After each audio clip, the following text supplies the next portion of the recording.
Hello, and welcome to the Specialty Matcha podcast. My name is Ryan. This is my co-host Zongjun, who also goes by Sam. Hello, hello.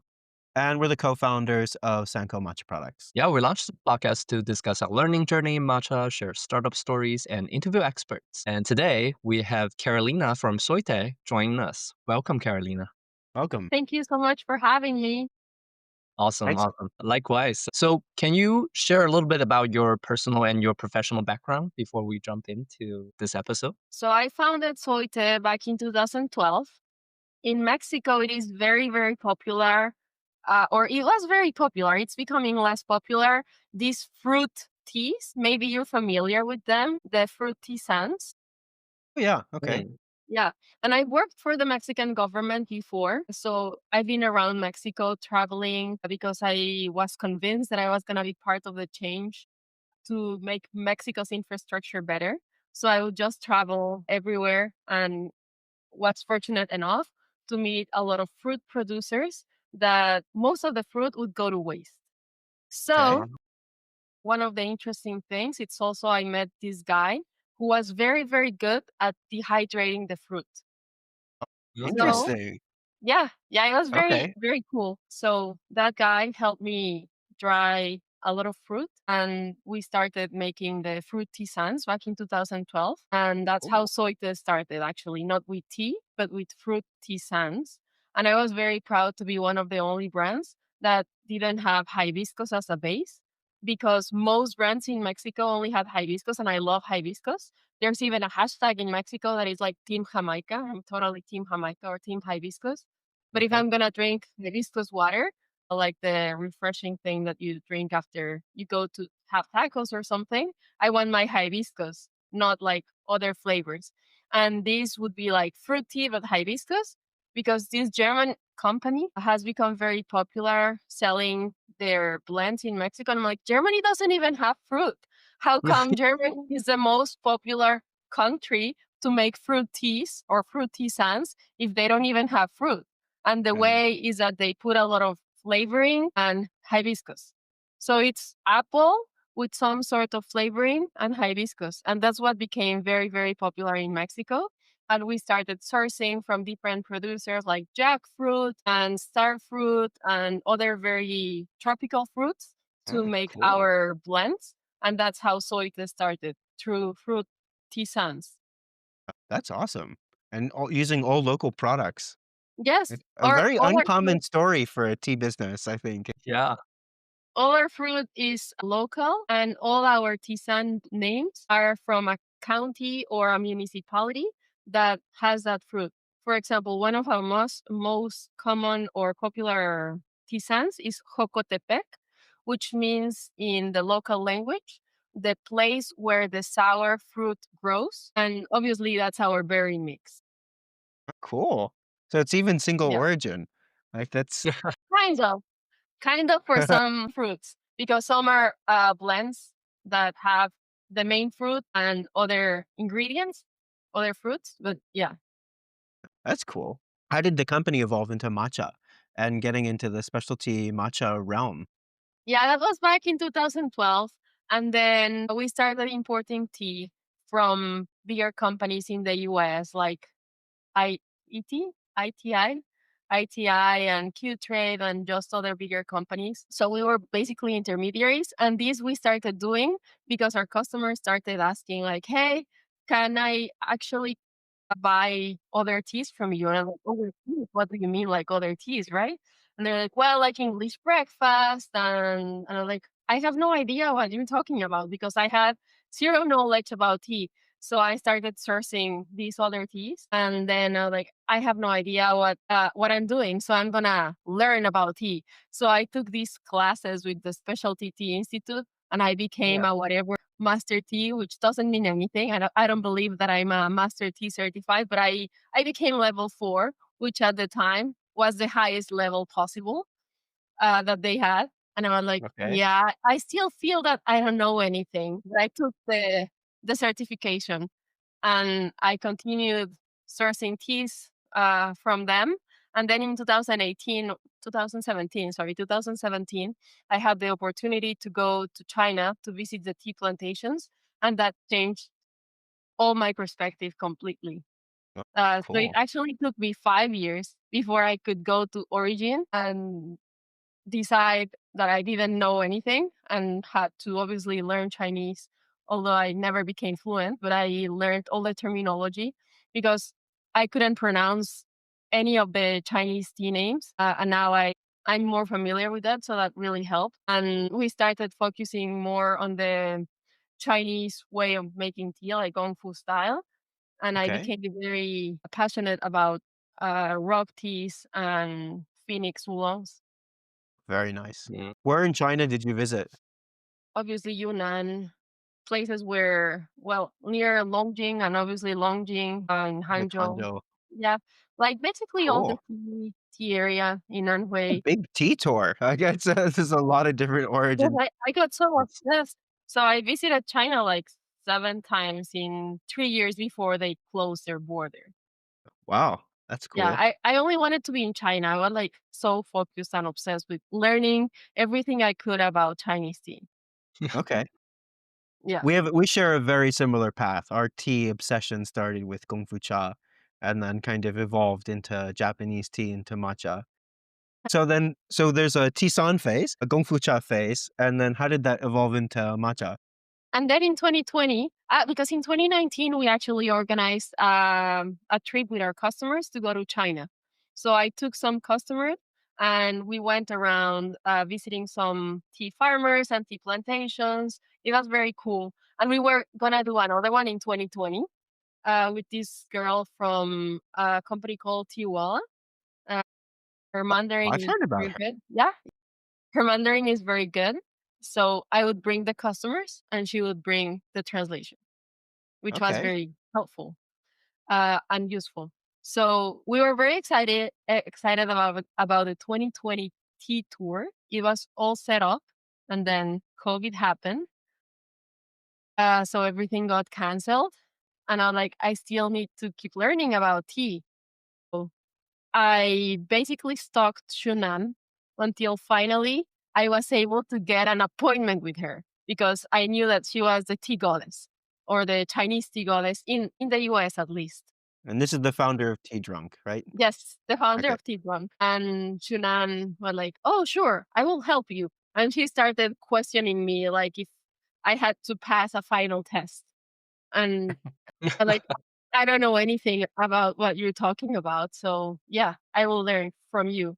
So yeah, we started this really cool relationship. And she agreed that she was going to come to Guadalajara to teach a master class after COVID happened. And during that time, I was learning more about Chinese tea. She introduced me to Mark and Okay. From Oika. from Oika. Yeah. Okay. And that's how I became also interested in matcha and Japanese teas.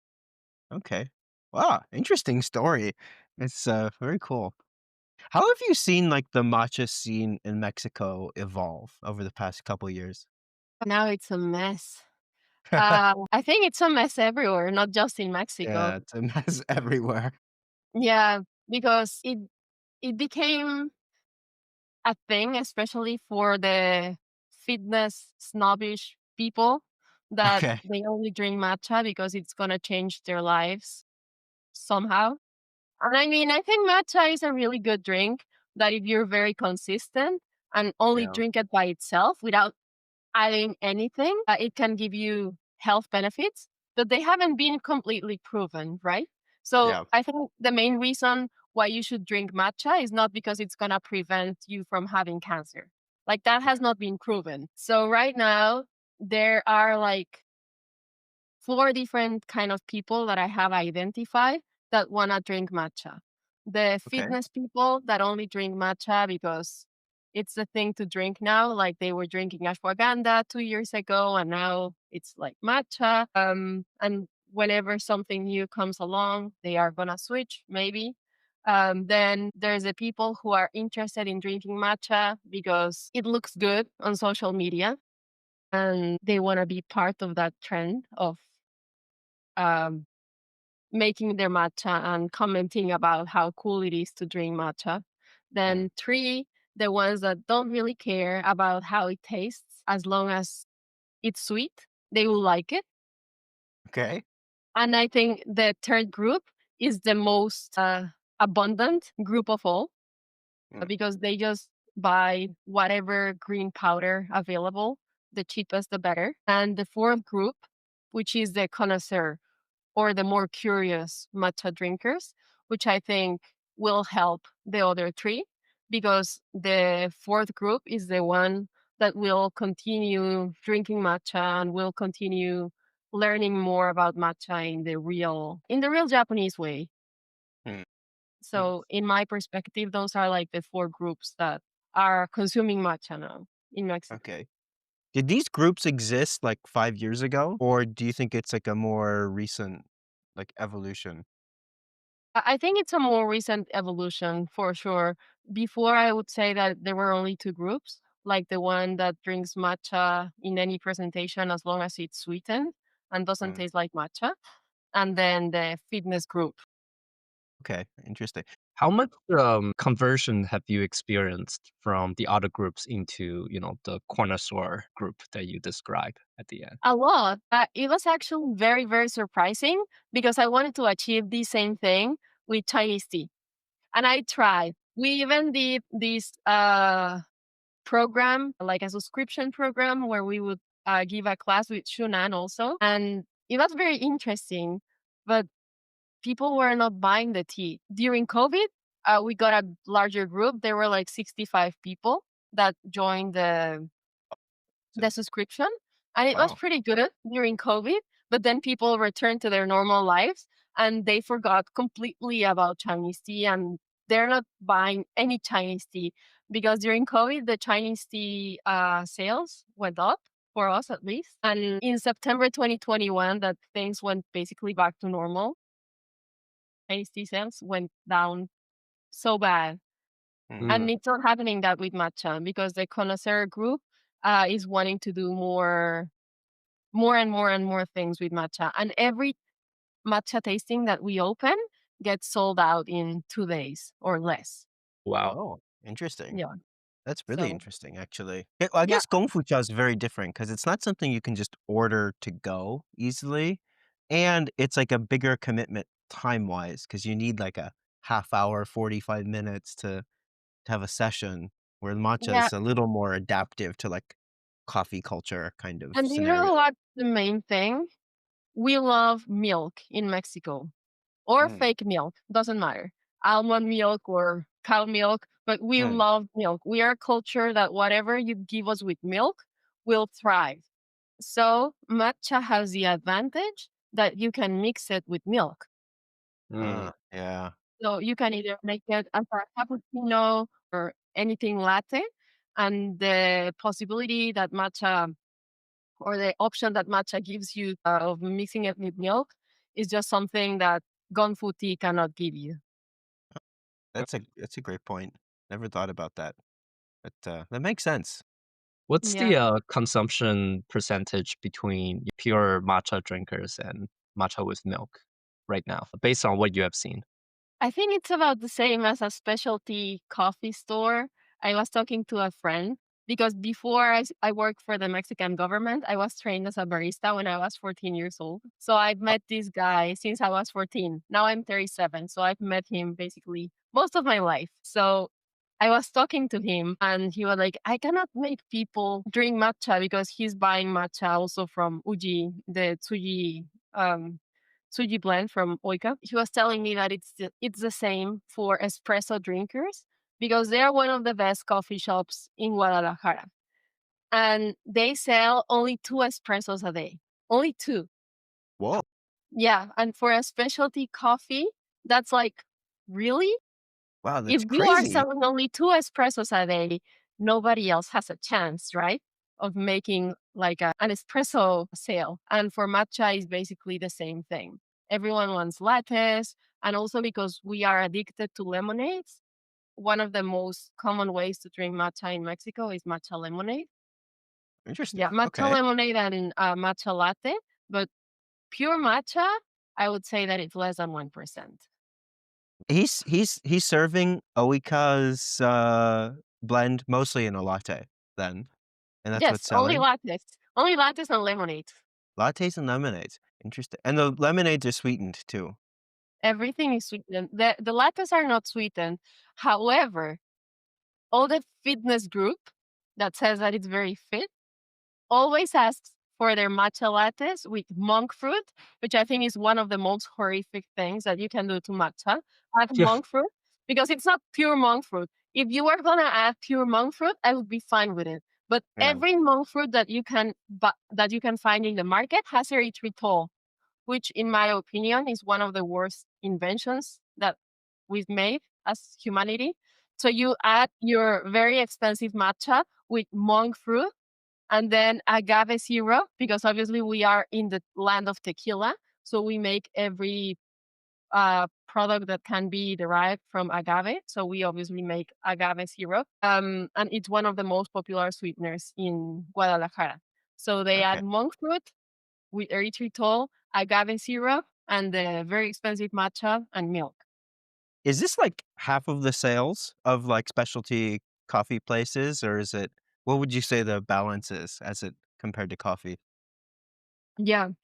This guy, Pedro, was reading me his sales, and it was about 60% now matcha drinks. Even Oh. more.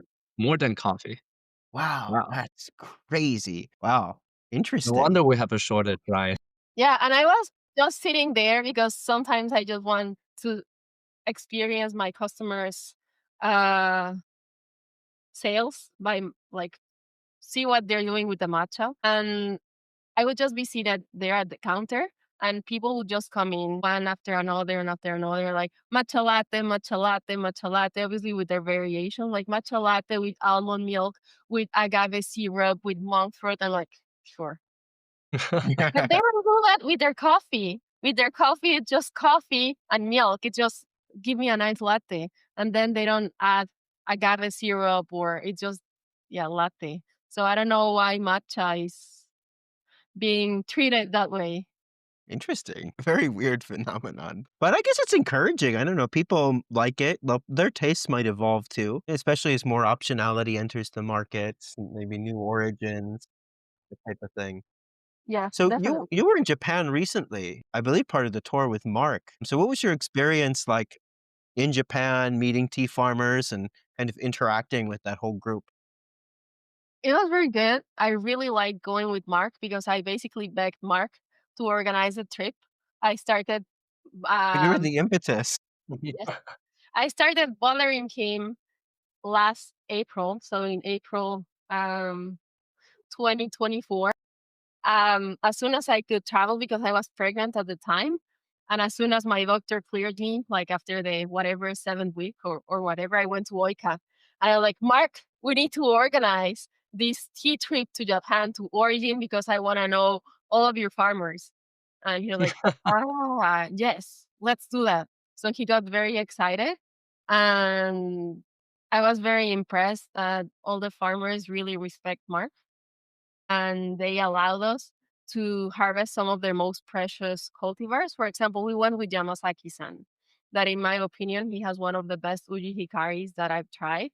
And he allowed us to harvest the Asahi cultivar Uh, for 2 hours, which is unprecedented because usually farmers just treat you as a tourist and they let you play with whatever leftovers they have.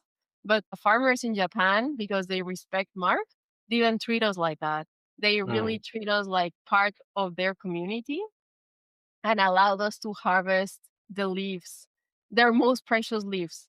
So that was very, very different from what I've experienced both in Taiwan and in China, because I've mm. always been treated as a tourist.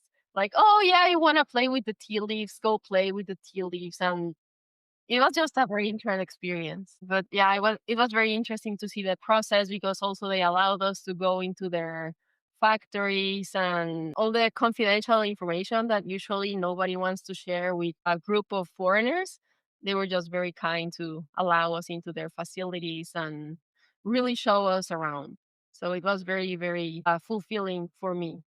What were some of the biggest, like, takeaways from, like, direct learnings, I'll say, like because we can all learn about things in theory, but then when you go see it, smell it, touch it, hear it, talk to people, it becomes real in a different way. Kind of seeing how the because it was mid-season, which was very interesting to see how all the machines were operating. Mm, Because I'd never seen how the steaming process worked. I've seen it in videos, but it's very different to see it in real life. So I was very impressed by seeing how the processing of matcha really worked. They allowed us to be there when they were making their harvest. So I think that was one of the main takeaways, just being able to experience the full harvest process and making of tencha. Are you planning to source tea yourself in the future, or have you Yeah, tried? yeah, we are searching because I mean Oika's tea is amazing, but Mexico is not the US and cannot afford to pay the prices that Mark has. And some customers will continue buying, and I think we will continue growing on that sector. But the market as a whole wants good matcha, but they cannot afford those prices. So we are now, my husband and me, who's my partner, and he had been a silent partner for the longest time, but he has now decided to become involved in the business. He's very good at languages. He's American, but his Spanish is perfect. Like you cannot hear an accent on his Spanish. So he's picking up Japanese very quickly, which I'm very jealous, obviously. whoa, Oh, that's wow. cool. Nice. Okay. Yeah. And we have the same teacher, and he has been helping us to find new suppliers. And he helped us find Furuichi-san in Kagoshima. We went to visit him also when we were traveling to Japan. So we went to his factory and we went to the tea plantations. We saw him blending the different tencha cultivars. So that was very exciting as well. That's a more affordable, it's not affordable, like affordable, but more affordable than Oika. So for some of our customers that want to have quality in their matcha, I think it's a good option. How was your experience in Kagoshima versus Oh, other it was places? great. I wanted to rent a car because I usually rent a car wherever I go. I thought that it was going to be the same as driving in Taiwan, which I really liked. But my driver's license, because you cannot really drive in Japan with your US driver's license or your Mexican driver's license. So I applied for another driver's license that would allow me to drive in Japan, and it didn't arrive on time. So I couldn't Oh, drive. no. Yeah. So we had to just hire a driver. And I didn't realize how big of a prefecture Kagoshima was. Mm. Mm. So we spent a lot of time in the car just driving around and seeing the different tea plantations. We went to the top of Mount Onodake, which it's possibly one of the most beautiful sceneries I've experienced in that area. But yeah, Mm. Kagoshima's natural beauty is amazing.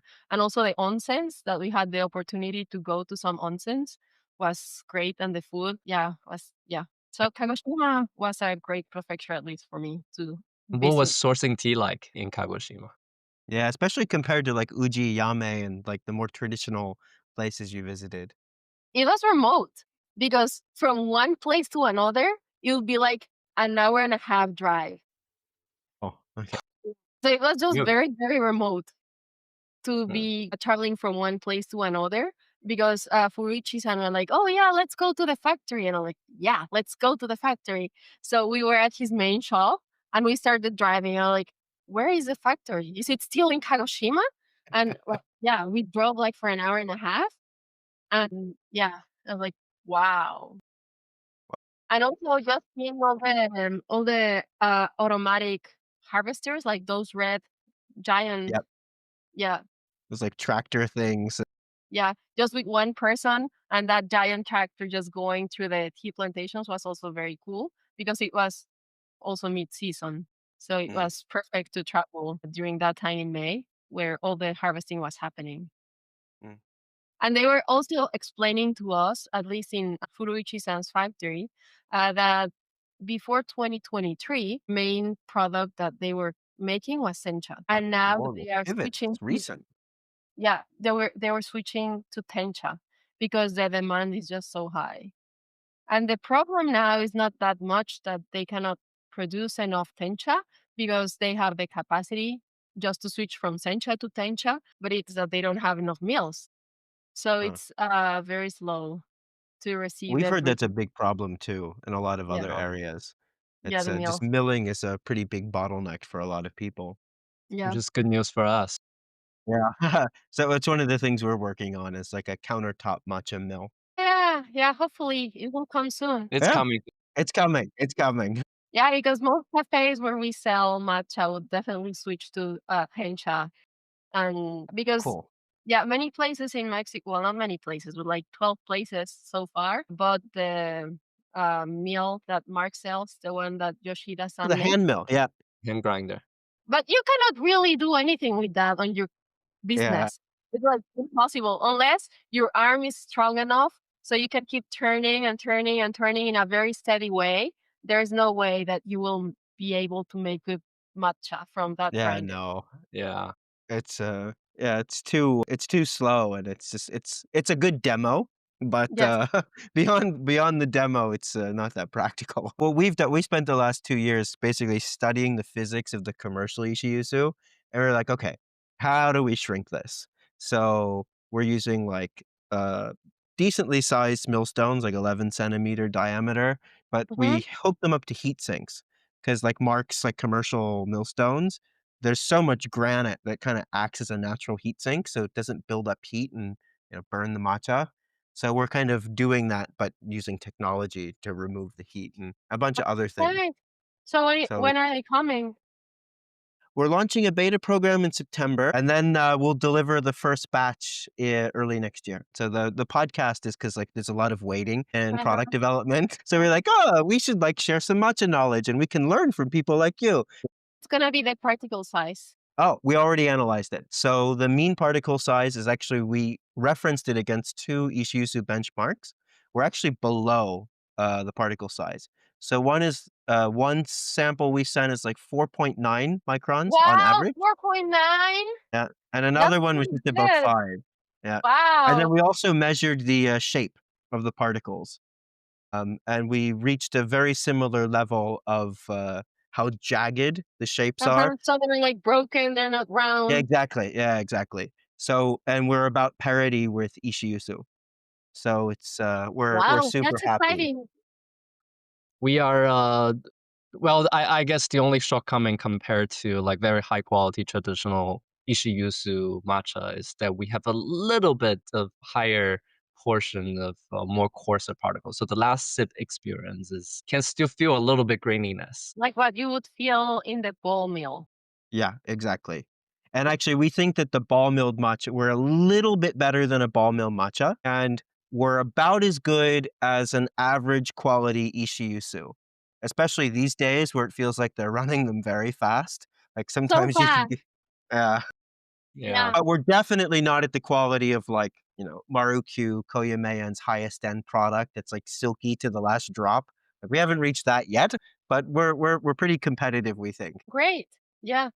Ah, and if you want matcha gossip, 2 weeks ago, you want matcha gossip or no? Oh, Of yeah. About course we Oh, do. of course. about what's happening in the scene in Mexico.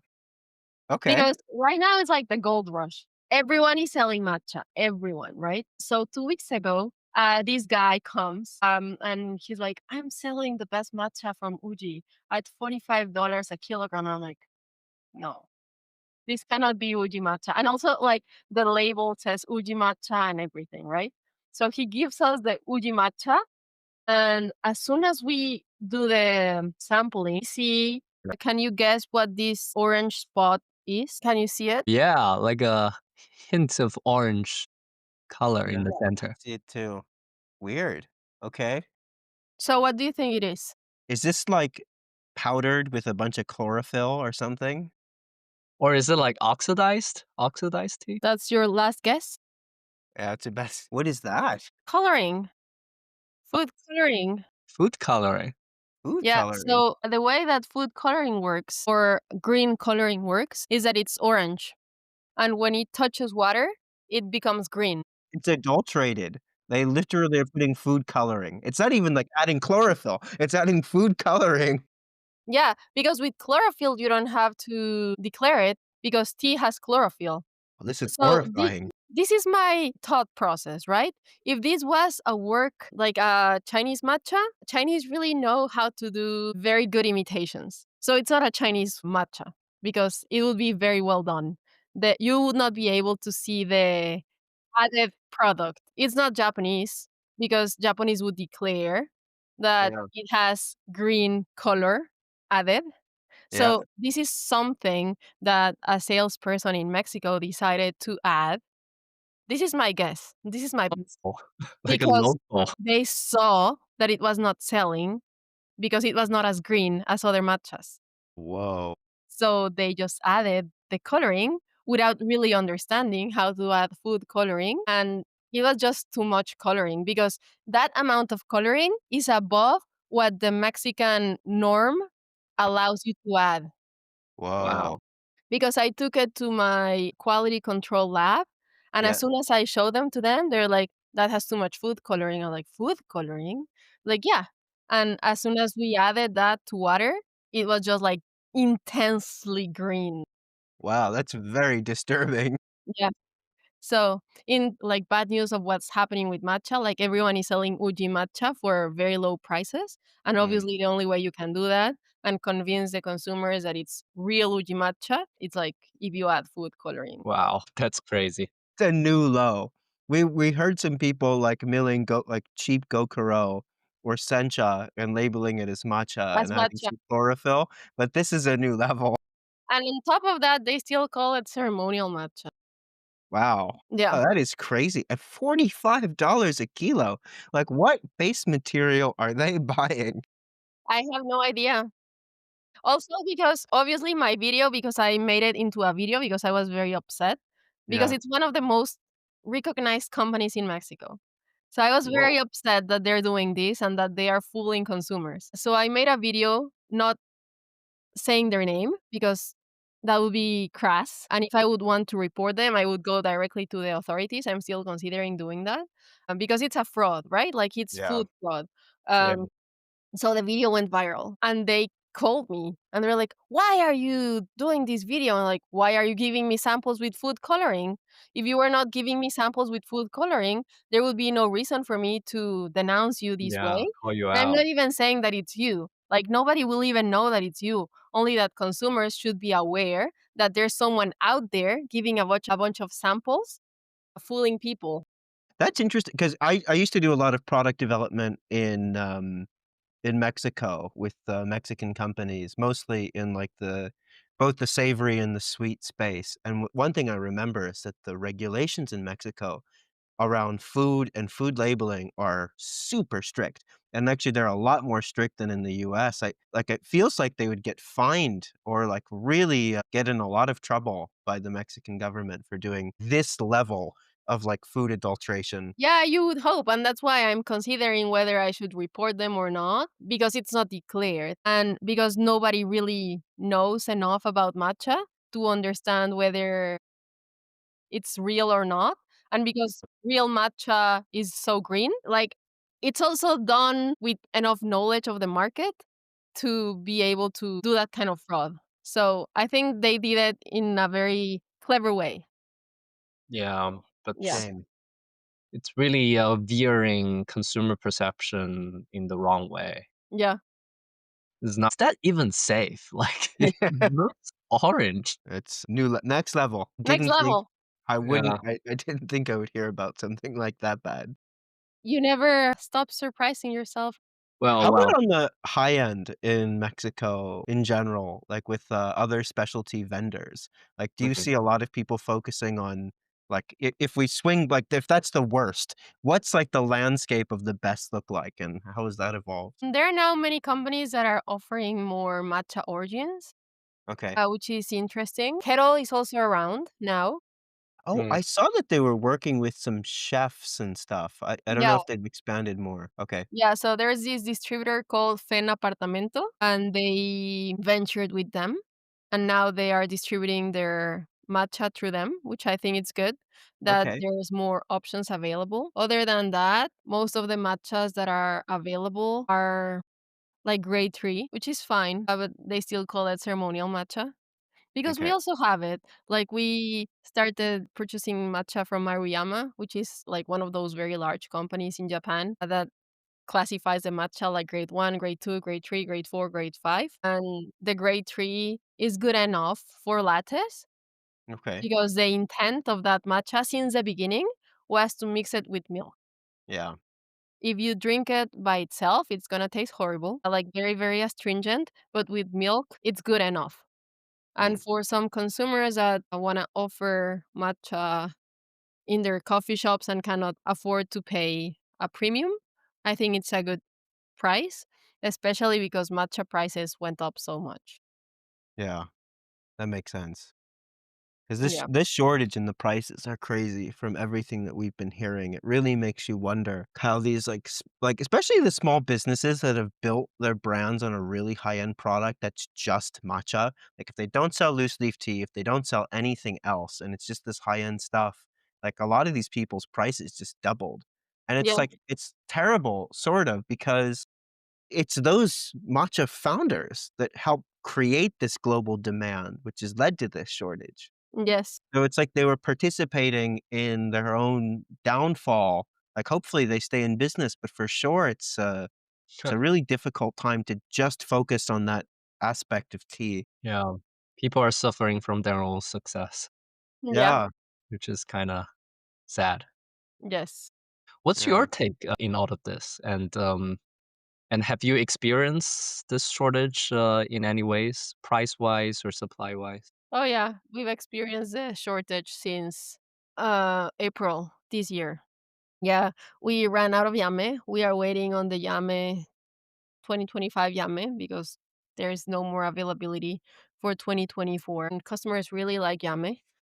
Mm, So we are waiting on that. We have some Kagoshima and Uji. The Shizuoka, it's so popular because it seems to be the tea that the whole world wants.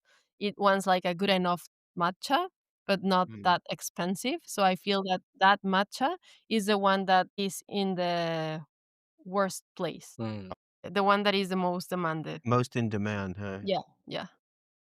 Because it's Interesting. ceremonial, although we would never call it ceremonial, and we tell people, like, it's only 4 lattes, but it's the one that most people can afford, so we are competing with the whole world to get, like, a grade 3 matcha. Yeah, mm, Yeah, so my interesting. take is that for that grade of matcha, it's still gonna be a very fierce competition, and I don't think it's gonna get any better. Mm, We also have very cheap matcha, which is from China, because that's the one that we sell the most mm. for customers that want to pay like $30 a kilogram. Yeah, yeah, Yeah, and we okay. disclose fully that matcha is Chinese. Customers that want to pay $30 a kilogram don't really care about origin, and Yep. they are good as long as their matcha is there. yeah. So I Few think that pumps of agave syrup, yes, gotta taste great. And monk fruit. I think that sector is also gonna continue growing, and we are prepared for that. But I'm very excited about the connoisseur group as well, because that allows us to keep developing our specialty matcha program and just keep giving people more knowledge about matcha without any restrictions on the information. Because I think for the longest time, matcha information has been so well transmitted in a wrong way because Mm, the whole not the whole world obviously, but the people who consume matcha feel that there's either a ceremonial grade or culinary grade. yep. And Yeah. culinary grade's been stigmatized. Yeah, culinary grade has been stigmatized and ceremonial grade is not understood at all, and it's not even a thing. That's a Yes. perfect description. Culinary grade is stigmatized, ceremonial grade is not understood. That's Or So bastardized. there's just so much confusion because from we have a small space because we specialize in wholesale and in tastings and online sales, but we still have a small space where people can come and order their matcha. And 95% of the customers who come when they order matcha, like, oh, is it ceremonial grade? Yeah. yeah. Well, I Yeah. mean, they do what they're told too. Like, I mean, that's how it's been marketed to everyone, and then Now it's just what everyone asks for and expects, and it's putting this genie back in the bottle is gonna be really hard. Yeah, really, really hard. It's, really unfortunate. Although, you know, I'm very grateful. I think my hot take in general about the shortage is that the world should be very grateful that this Chinese matcha exists, that you can sell at, like, $30 a Yeah, kilo. Because if you do the math, I did the math recently, and I saw that David from Tizumi wrote an article doing math about how much good matcha there is in the world in terms of the number of people that can drink a matcha every day. And for high-end matcha, there's depends on how you calculate it. There's about Japan produces enough high-end matcha for about 1 to 2 million people in the world to drink good matcha every day. Like, that's every a day for a year.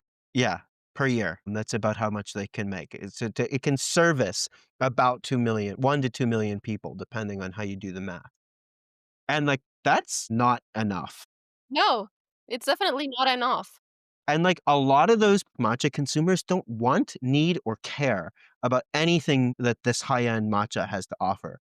Like, without, like, the Chinese matcha serving the bottom of the market, then this industry can't grow, and there's not gonna be enough of a product for the people who actually want the good product. Like, Yeah, it's really definitely. important. And as long as you declare it, I think there's no problem that you are not fooling consumers, that Yeah. they're not purchasing the real thing. But since most people don't care, then it's fine Yep. because yeah, It's, yeah, Uji matcha from Guizhou. yeah. The only thing that bothers me is that they label it as product from Japan, and Yeah. then it's not. That's the Yeah, only thing that it's bothers mislabeled. me. Yeah, Yeah. Yeah, tea laundry is a thing. A lot yeah, of abuse. It's, because Within even if you print Japan, between China and Japan, within China, it's a very, it's an old industry, really. You've yeah, seen people doing that for a long time, yes. for different tea categories. and when people, like, sympathize with Japanese tea farmers, sometimes you read in the comment section, like, "It's time we need to start growing tea in the US to take pressure off the system in Japan," and, like, it feels like these are the same people that are stigmatizing Chinese matcha, and I'm thinking in the back of my head, what if there was a country that has produced tea for longer than Japan, that happens to be really good at making green tea, that could also be making matcha to help take pressure off of the system? Like, it's, the stigma of Chinese matcha, especially as it gets better and better, is a Yeah, bit bizarre to me. and I'm Really. waiting for some samples from Taiwan, Mm, that it's Taiwanese matcha. I'm gonna be trying them this harvest in 2 weeks, I think they're gonna come. cool. And I'm very Cool. excited about that because Taiwanese are also, very, very good at making tea. Yeah. Yeah. So, the regulations are also very strict, so I'm very excited to try other origins, and I really feel that if the process of making tencha is respected without cutting corners, as Shunan keeps telling me, Yeah. you can have other origins that are not only Japanese that can be very good. Because let's say that Guishan decides to start making matcha. I think that Guishan, like the terroir of Guishan, could be much better than Uji because Guishan is one of those terroirs that it's such a delight. Yeah, it's very unique. But Yeah. also, the cultivar, one thing that I'm most concerned about is the cultivar, because like, you need a lot of catechin in the cultivar for Wuyancha to You don't think that oxidize, You don't and to think that bring they to the could flavor. shade, like in some of the parts of Guishan, they could shade like Uji Hikari or Samidori Yeah, or Japanese cultivars. Yeah, with Japanese cultivar probably will be very interesting. yeah, because Roguay was not a thing 80 years ago. It Mm, became so popular like during the last 80 years that it became a cultivar, and now it's one of the best cultivars for Yeah. Chinese tea. So I think, I mean, it depends, right? If China is gonna do that, but some of the best terroirs in the world are definitely in China. So if they start growing Japanese varietals, I think it's gonna become even more interesting, the matcha industry. although there's so much money for wee rock tea in general, it's, probably more profitable to stick with the yancha, Yeah. maybe, Yeah, because who the knows? domestic market likes it. Who knows? Because I don't think there's the same interest in gui teas as there is for matcha. So who knows what's gonna happen? Because That let's is say there's true. a lot of interest in China. Yeah, the domestic sales of wheat tea or even teas in general, like pu'er, is declining. And there's not enough overseas demand. It might be interesting to see if people starting to find opportunities and commercial incentives to Yeah. produce a higher quality tencha in China. Do the Taiwanese tea that you're sourcing, do they have, Japanese cultivars? And Yes. where in Taiwan is it grown? Apparently, it's near Pinglin, Oh, in England, China. okay. That's the which north, makes right? sense because Pinglin specializes more in Baozhong Yeah. Yeah, or Belgium. greener teas, and Taiwan was a Japanese colony after all. Yep. For Yeah, 50 years or something. It no, for close to 100 years, Yeah. was 100 years. almost. It's oh, that's very interesting. Do you know what cultivars they have? Is it Yeah, mostly what cultivars Yabukita? I don't today? know. I can reach out to you and tell you as long as I try it and see what cultivars they're sending me. Okay. Oh, Yeah. interesting. Cool. Well, that's interesting. I actually haven't heard about I knew that Taiwan produced some really low-end matcha for, like, maybe, like, cosmetics or something, but No, I for the boba, because interesting. Taiwan is obsessed with boba. Yeah, boba. Oh, very cool, though. We love Taiwanese tea. Yeah, It's, Taiwanese tea is great. we went on a trip there as students in what year was it? 2015, in Yeah, 2015. 2015. Where did you go to school? Penn State, Oh, Yeah. wow. Yeah. and we had a tea program there, and part of it, we did exchanges, so we Uh-huh. would bring in people from abroad, and typically, we brought people in from Taiwan to present, and then they would always invite us, and we could get money from the university to sponsor our ticket. So, we would do a bit an exchange, we would bring them, and then we'd send about 4 or 5 people, Mm, that's so and they cool were that your they were university was nice. so involved with tea. Oh, yeah. Yeah. We had Yeah. to, like, raise the money. They have this big pool of money that you can, like, pitch and say, "Hey, it's culturally enriching. These students are gonna come back and teach other students about tea," so we had to, like, set up a whole pitch. But, they were really nice. They took us we, went to Taipei, we went down to Dongting in Nantou Yeah. County, Uh-huh. visited some Dongting producers and the Uh-huh. Lugu Tea Association, tasted a bunch of stuff, and it was a perfect, like, first origin trip for tea, at our the Wow. beginning Yeah, of our that's so journey. cool. Yeah, yeah. Yeah. The university was quite supportive at the time. They Mhm. even issued us academic credit for Wow, participating in the Yeah. program. that's really nice. So that was pretty awesome. Yeah. 10 years ago now. Yeah. So last question: what's the future plan for Soy Té as we keep growing the business and also the consumers are keep growing in Mexico? Well, one of my plans is to be even more transparent with all the information about matcha and try to reduce the confusion in consumers. That's one of the reasons why I make a lot of videos.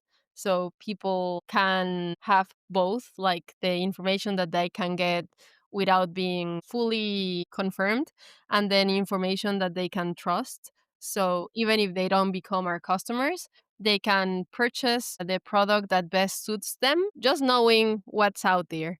So just being very transparent and giving all the producers their place so we can have that respect for all the producers and all the matcha tradition that has been around for more than 800 years. Yeah. So just keeping that tradition alive, obviously adjusting it to the Mexican culture, Mm.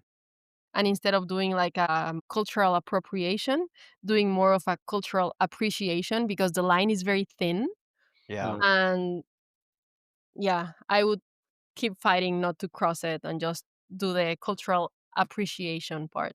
Mm. Yeah, intentions matters the most, I feel like. Yeah, yeah, Yeah. intention matters. Yeah. That's I great, think that's that's where great. that line is typically. Yeah, It's, all about intention. yeah, all about intention.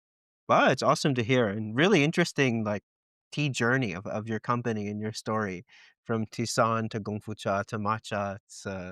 It's really interesting. You don't hear that very often when we interview other matcha founders. It was, very fresh. Also because I was very young, and it's very different to start a company when you are in your mid 30s. Because now looking back as my early 20s, because I was 22, uh, I would be like, I would never do that. I had no idea of like anything, but when you're like 20, like at least for me, I didn't really think much. I was just like ready to start a business after working in the government. So it's just a different life perspective because the more you know, also for me, the more afraid you are of messing up Yeah. and misleading the consumer. So now that I know more, I feel more responsible not to mislead consumers. Mm. Yeah, for sure. Although it's good that I think same with us. If we knew how hard what we attempted to do with this matcha mill was, we might have not have started. The naivete is very productive sometimes. No, but it's good that you're gonna have a matcha meal that actually works because there are many in the market, right? That are like, no, Yeah, they're yeah, not as performant. yeah, Yeah, so we're excited. Yeah, yes, can't wait. exciting future. Well, thank you so much for coming on, and thank you to our audience as well. If you enjoyed this episode, please consider sharing it with a friend, and we'll see you on the next one. Thanks. Thank See you in the you. future. Thanks. Bye bye. Bye. Nice to meet you.